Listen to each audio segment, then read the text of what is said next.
Welcome back to the channel guys.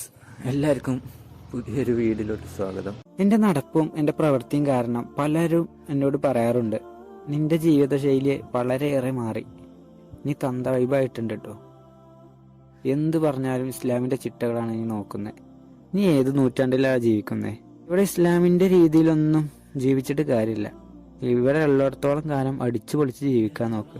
ഇപ്പോഴൊക്കെ ഇസ്ലാമിൻ്റെ രീതിയിൽ നോക്കി ആരെങ്കിലും നടക്കുമോ?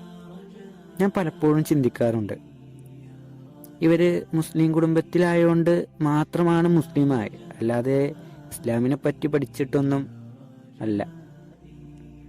മതപഠനം ഇവർക്ക് കിട്ടിയിട്ടുണ്ട്, പക്ഷെ അതിന് ഇമ്പോർട്ടൻ്റ് കൊടുക്കുന്നില്ല. അവരത് ജീവിതത്തിൽ പകർത്താൻ ഇഷ്ടപ്പെടുന്നില്ല. അതാണ് കാരണം.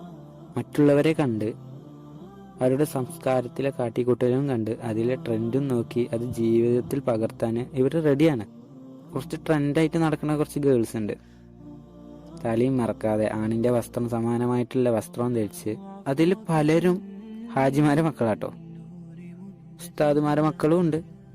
പള്ളിയിൽ നിന്ന് ഇറങ്ങാത്ത കുറച്ച് ആളുകളുണ്ടല്ലോ, വയസ്സായത്, അവരെ മക്കളും ഉണ്ട്. അതിൽ ഇവര് നാട്ടുകാരുടെ കുട്ടികളെ നന്നാക്കാൻ നടക്കും, പക്ഷെ ഇവരെ കുട്ടികളെ അയച്ചു വിടാറാണ് പതിവ്. ഇനിയിപ്പോൾ സാധാരണക്കാരെ കാര്യം പറയേണ്ട ആവശ്യമില്ലല്ലോ. നിങ്ങൾ ചിന്തിക്കേണ്ട ഒരു കാര്യമുണ്ട്, ഇഹലോകം കൊണ്ട് മാത്രം അവസാനിക്കുന്നില്ല, ഇത് കഴിഞ്ഞാൽ പരലോകം കൂടെ ഉണ്ട് മോനെ. നബി സല്ലല്ലാഹു അലൈഹി വസല്ലമയുടെ വാക്കുകളിൽ നിന്നാണ് എനിക്ക് ഇവർ പറയുന്നതിൻ്റെ ആൻസർ കിട്ടിയത്.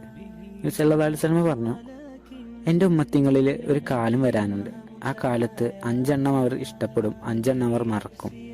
ജീവിതം അവർ ഇഷ്ടപ്പെടും, മരണം അവർ മറക്കും. മണിമാളികകൾ അവർ ഇഷ്ടപ്പെടും, ഖബറുകൾ അവർ മറക്കും.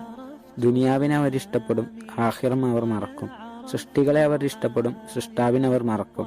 എന്തായാലും എല്ലാവരെയും പടച്ചവൻ കാക്കട്ടെ. പറയാനുള്ളത് ഇത്രയൊക്കെ തന്നെ ഉള്ളൂ. ഇനി അടുത്ത വീഡിയോയിൽ നമുക്ക് കണ്ടുമുട്ടാം. Bye bye.